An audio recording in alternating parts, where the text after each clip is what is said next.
നമ്മൾ ഇന്നത്തെ വീഡിയോയിൽ ഡിസ്കസ് ചെയ്യുന്നത് കുറച്ച് ക്വസ്റ്റ്യൻസ് ആണ്. അതായത് കേരളത്തിൻ്റെ അടിസ്ഥാന വിവരങ്ങൾ, ബേസിക് ഫാക്ട്സ് ഓഫ് കേരള.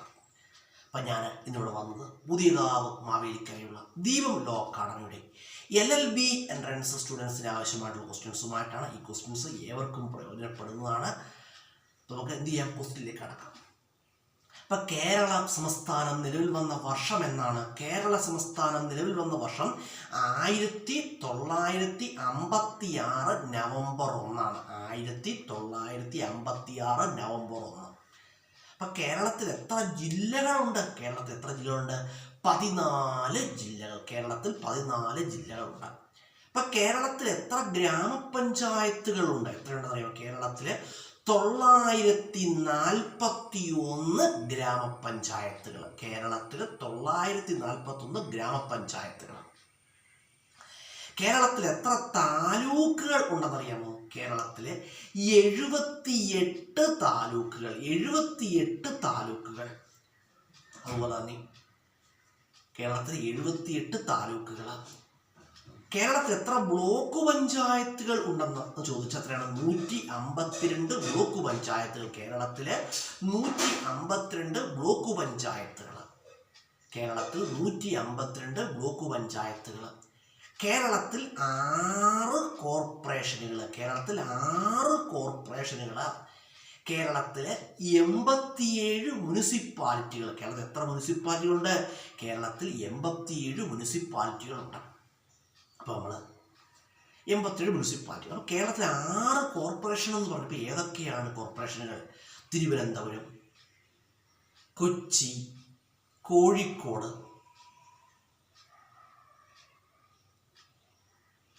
കൊല്ലം, തൃശ്ശൂർ, കണ്ണൂർ. കേട്ടോ, വെച്ച് കൊടുക്കുക. കേരളത്തിലെ 6 കോർപ്പറേഷൻസ് ആണ്. കേരളത്തിലെ ഏറ്റവും വലിയ കോർപ്പറേഷൻ ഏതാണ്? തിരുവനന്തപുരം കോർപ്പറേഷനാണ്. കേരളത്തിലെ ഏറ്റവും വലിയ കോർപ്പറേഷൻ തിരുവനന്തപുരം കോർപ്പറേഷനാണ്. കേരളത്തിലെ ഏറ്റവും ചെറിയ കോർപ്പറേഷൻ ഏതാണ്? തൃശ്ശൂർ കോർപ്പറേഷനാണ്. തൃശ്ശൂർ കോർപ്പറേഷനാണ്. കേരളത്തിൽ ഏറ്റവും ഒടുവിലായി രൂപം കൊണ്ട കോർപ്പറേഷൻ ഏതാണ്? കണ്ണൂർ കോർപ്പറേഷനാണ്. അതാണ് കണ്ണൂർ കോർപ്പറേഷനാണ്. അതുപോലെ തന്നെ കോർപ്പറേഷന്റെ ഭരണാധികാരി വിളിക്കുന്ന പേരെന്താണ്? Corporation mayor. കോർപ്പറേഷന്റെ ഭരണാധികാരി ആരാണ്? കോർപ്പറേഷൻ മേയറാണ്. അതുപോലെ തന്നെ നമ്മൾ താലൂക്ക് എന്ന് പറഞ്ഞു. കേരളത്തിൽ 78 താലൂക്കുകളെന്ന് പറഞ്ഞു. കേരളത്തിലെ ഏറ്റവും വലിയ താലൂക്ക് ഏതാണ്? ഏറനാട് താലൂക്കാണ്. കേരളത്തിലെ ഏറ്റവും വലിയ താലൂക്ക് ഏറനാട് താലൂക്കാണ്. അതുപോലെ കേരളത്തിലെ ഏറനാട് താലൂക്ക് മലപ്പുറം ജില്ലയിലാണ്.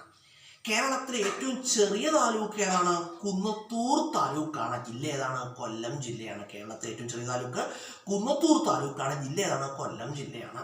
കേരളത്തിൻ്റെ ഏറ്റവും തെക്കേ അറ്റത്തുള്ള താലൂക്ക് ഏതാണ്? നെയ്യാറ്റിൻകരയാണ്. കേരളത്തിൻ്റെ ഏറ്റവും തെക്കേ അറ്റത്തുള്ള താലൂക്ക് നെയ്യാറ്റിൻകരയാണ്. കേരളത്തിൻ്റെ ഏറ്റവും വടക്കേ അറ്റത്തുള്ള താലൂക്ക് ഏതാണ്? മഞ്ചേശ്വരമാണ്. ഏതാണ്? മഞ്ചേശ്വരമാണ്.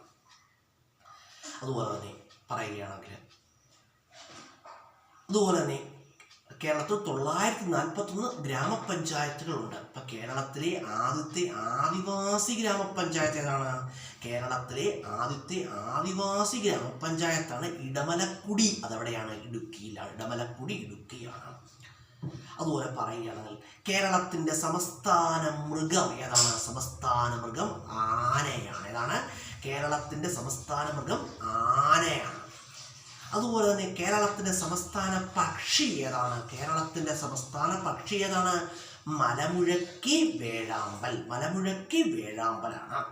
കേരളത്തിൻ്റെ സംസ്ഥാന പുഷ്പം ഏതാണ്? കേരളത്തിൻ്റെ സംസ്ഥാന പുഷ്പം ഏതാണ്? കണിക്കൊന്നയാണ്. കേരളത്തിൻ്റെ സംസ്ഥാന പുഷ്പം കണിക്കൊന്നയാണ്. കേരളത്തിൻ്റെ തലസ്ഥാനം എവിടെയാണ്? തിരുവനന്തപുരമാണ്. കേരളത്തിലെ തലസ്ഥാനം തിരുവനന്തപുരമാണ്. കേരളത്തിൻ്റെ വിസ്തീർണം എത്രയാണ്? 38,863 ചതുരശ്ര കിലോമീറ്ററാണ്. കേരളത്തിൽ 14 ജില്ലകളുണ്ടെന്ന് പറഞ്ഞു. കേരളത്തിലെ ഏറ്റവും വലിയ ജില്ല ഏതാണ്? കേരളത്തിലെ ഏറ്റവും വലിയ ജില്ല ഇടുക്കിയാണ്. കേരളത്തിലെ ഏറ്റവും ചെറിയ ജില്ല ഏതാണ്? കേരളത്തിലെ ഏറ്റവും ചെറിയ ജില്ല ഏതാണ്? ആലപ്പുഴ ജില്ലയാണ്. കേരളത്തിൻ്റെ ഏറ്റവും വടക്കേ അറ്റത്തുള്ള ജില്ല ഏതാണ്? കാസർഗോഡ് ജില്ലയാണ്. കേരളത്തിൻ്റെ ഏറ്റവും തെക്കേ അറ്റത്തുള്ള ജില്ല ഏതാണ്? തിരുവനന്തപുരം ജില്ലയാണ്. അതുപോലെ കേരളത്തിൻ്റെ സംസ്ഥാന മത്സ്യം ഏതാണ്? കരിമീനാണ്. കേരളത്തിൻ്റെ സംസ്ഥാന മത്സ്യം കരിമീനാണ്. കേരളത്തിൻ്റെ സംസ്ഥാന വൃക്ഷം ഏതാണ്? കേരളത്തിൻ്റെ സംസ്ഥാന വൃക്ഷം തെങ്ങാണ്. തെങ്ങാണ്. കേരളത്തിൻ്റെ സംസ്ഥാന ഫലം ചക്ക. ചക്കയാണ് കേട്ടോ. കേരളത്തിൻ്റെ സംസ്ഥാന ഫലം ചക്കയാണ്. അതുപോലെ കേരളത്തിലെ സംസ്ഥാന പാനീയം, ഔദ്യോഗികമായ പാനീയം ഏതാണ്? കരിക്കിൻ വെള്ളമാണ്. കരിക്കിൻ വെള്ളമാണ്. അതുപോലെ കേരളത്തിലെ പട്ടികജാതി സംവരണ മണ്ഡലങ്ങൾ എത്രയാണ്? 14 പട്ടികജാതി സംവരണ മണ്ഡലങ്ങൾ 14 എണ്ണം. കേരളത്തിലെ പട്ടികവർഗ സംവരണ മണ്ഡലങ്ങൾ എത്രയാണ്? 2 എണ്ണം. ഏതൊക്കെയാണ്? കേരളത്തിലെ പട്ടികവർഗ സംവരണ മണ്ഡലങ്ങളാണ് സുൽത്താൻ ബത്തേരിയും മാനന്തവാടിയും. സുൽത്താൻ ബത്തേരിയും മാനന്തവാടിയും. കേരളത്തിലെ സംവരണ ലോകസഭാ മണ്ഡലങ്ങൾ ഏതൊക്കെയാണ്? കേരളത്തിലെ സംവരണ ലോകസഭാ മണ്ഡലങ്ങളാണ് കേരളത്തിലെ സംവരണ ലോകസഭാ മണ്ഡലങ്ങളാണ് 2 എണ്ണം. ഏതൊക്കെയാണ്? ആലത്തൂരും മാവേലിക്കരയാണ് കേരളത്തിലെ സംവരണ ലോകസഭാ മണ്ഡലങ്ങൾ. കേരളത്തിലെ നിയമസഭാ മണ്ഡലങ്ങൾ എത്രയാണ്? 140 നിയമസഭാ മണ്ഡലങ്ങൾ. കേരളത്തിലെ ലോക്സഭാ മണ്ഡലങ്ങൾ എത്രയാണ്? 20 ലോക്സഭാ മണ്ഡലങ്ങൾ. കേരളത്തിൽ 20 ലോക്സഭാ മണ്ഡലങ്ങളുണ്ട്. കേരളത്തിലെ രാജ്യസഭാ മണ്ഡലങ്ങൾ എത്രയാണ്? കേരളത്തിൽ 9 രാജ്യസഭാ മണ്ഡലങ്ങൾ. കേരളത്തിലെ രാജ്യസഭാ സീറ്റുകൾ 9 രാജ്യസഭാ സീറ്റുകളാണ്. കേരളത്തിൽ ഏറ്റവും കൂടുതൽ കടൽ തീരമുള്ള താലൂക്ക് ഏതാണ്? ചേർത്തലയാണ്. കേരളത്തിൽ ഏറ്റവും കൂടുതൽ കടൽ തീരമുള്ള താലൂക്ക് ചേർത്തലയാണ്. അതുപോലെ പറയുകയാണെങ്കിൽ കേരളത്തിൽ ഏറ്റവും ജനസംഖ്യ കൂടിയ ജില്ല ഏതാണ്? മലപ്പുറം ജില്ലയാണ്. കേരളത്തിൻ്റെ വടക്കേ അതിര് ഏതാണ്? കേരളത്തിൻ്റെ വടക്ക് കർണാടകമാണ്. കേരളത്തിൻ്റെ തെക്ക് തമിഴ്നാടാണ്. കേരളത്തിൻ്റെ കിഴക്ക് തമിഴ്നാട് അല്ലെങ്കിൽ സഹ്യപർവ്വതമാണ്. കേരളത്തിൻ്റെ പടിഞ്ഞാറ് അറബിക്കടലുമാണ്.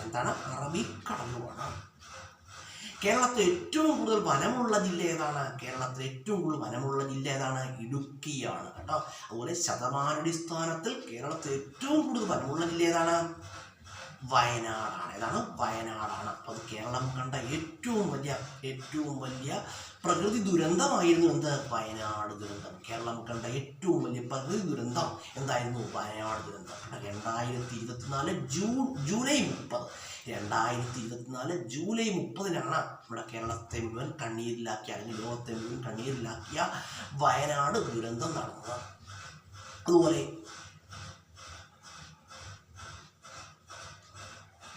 പറയുകയാണെങ്കിൽ കേരളത്തിൽ ഏറ്റവും കൂടുതൽ ജനസംഖ്യയുള്ള ജില്ല ഏതാണ്? കേരളത്തിൽ ഏറ്റവും കൂടുതൽ ജനസംഖ്യയുള്ള ജില്ല ഏതാണ്? മലപ്പുറം ജില്ലയാണ്. അതുപോലെ കേരളത്തിൽ നിയമസഭാ മന്ദിരം സ്ഥിതി എവിടെയാണ്? തിരുവനന്തപുരത്ത്. കേരളത്തിൽ നിയമസഭാ മന്ദിരം എവിടെയാണ്? തിരുവനന്തപുരത്താണ്. കേരളത്തിലെ നിയമസഭാ മന്ദിരം സ്ഥിതി ചെയ്യുന്നത് എവിടെയാണ്? തിരുവനന്തപുരത്താണ്. നമ്മൾ കേരളത്തെക്കുറിച്ചുള്ള കുറച്ച് അടിസ്ഥാന വിവരങ്ങളാണ് ഇവിടെ ഡിസ്കസ് ചെയ്തത്. അതുപോലെ കേരളത്തിലെ ഏറ്റവും നീളം കൂടിയ നദി ഏതാണ്? പെരിയാറാണ്. കേരളത്തിലെ ഏറ്റവും ഉയരം കൂടിയ കൊടുമുടി ഏതാണ്? ആനമുടി കേട്ടോ. 2695 മീറ്ററുള്ള ആനമുടിയാണ് കേരളത്തിലെ ഏറ്റവും ഉയരം കൂടിയ കൊടുമുടി. അത് സ്ഥിതി എവിടെയാണ്? ഇടുക്കിയിലാണ്. അപ്പം നമ്മൾ കേരളത്തിൻ്റെ സമസ്ത അടിസ്ഥാന വിവരങ്ങളെക്കുറിച്ചുള്ള കുറച്ച് ക്വസ്റ്റ്യൻസ് ഇവിടെ ഡിസ്കസ് ചെയ്തു. അപ്പോൾ ഈ ക്വസ്റ്റ്യൻസ് എന്താണ്? വളരെ പ്രയോജനപ്രദമായ ക്വസ്റ്റ്യൻസാണ്. അപ്പോൾ ഏവർക്കും വീഡിയോ കാണാവുന്നതാണ്, ആർക്കും കേട്ട് പഠിക്കാവുന്നതാണ് കേട്ടോ. അപ്പോൾ തൽക്കാലം നിർത്തുവാണ്. അപ്പോൾ നമ്മൾ നമ്മുടെ വീഡിയോ ചെയ്യുന്ന സ്ഥലത്ത് നമ്മുടെ വീട്ടിൽ ഇപ്പോൾ കറണ്ടില്ല. അപ്പോൾ ലൈറ്റിൻ്റെ ഒരു പ്രോബ്ലം ഉണ്ട്. എങ്കിലും ദിവസം ഒരു വീഡിയോ എന്ന് ഞാൻ പറഞ്ഞിരുന്നു. അതുകൊണ്ട് വീഡിയോ വെച്ച് നമ്മൾ യൂട്യൂബിൽ അപ്ലോഡ് ചെയ്യുകയാണ്. കുറച്ച് ദിവസം ഞാൻ ഒരുപാട് തിരക്കുകളൊക്കെ ആയതുകൊണ്ട് വീഡിയോ ഒന്നും ചെയ്യാൻ കഴിഞ്ഞില്ല കേട്ടോ. അപ്പം നമ്മുടെ വീഡിയോ കാണുക, കേട്ട് പഠിക്കുക കേട്ടോ. നിങ്ങൾക്ക് ഏവർക്കും എന്താണ് യൂസ്ഫുൾ ആണ്. ഇത് കാണുന്നവർക്കെല്ലാം കാണുന്നവർക്കെല്ലാം എന്താണ് കേട്ട് പഠിക്കാവുന്നതാണ്. ഏവർക്കും എന്താണ് ഉപകാരപ്രദമായ അല്ലെങ്കിൽ ഉപയോഗപ്രദമായ വീഡിയോയാണ് കേട്ടോ. ഒരു വ്യക്തിയും വീഡിയോ കാണാൻ നിർബന്ധിക്കുകയില്ല. വീഡിയോ കാണുന്നതും കാണാത്തതൊക്കെ അവരവരുടെ വ്യക്തിപരമായ കാര്യങ്ങളാണ്. എങ്കിലും വീഡിയോ കാണുന്നവരെന്ത് വീഡിയോ തുടർച്ചയായിട്ട് കണ്ടു കഴിഞ്ഞാൽ നിങ്ങൾക്കിത് പരീക്ഷകളിലൊക്കെ ചിലപ്പോൾ പ്രയോജനപ്പെട്ടേക്കാം.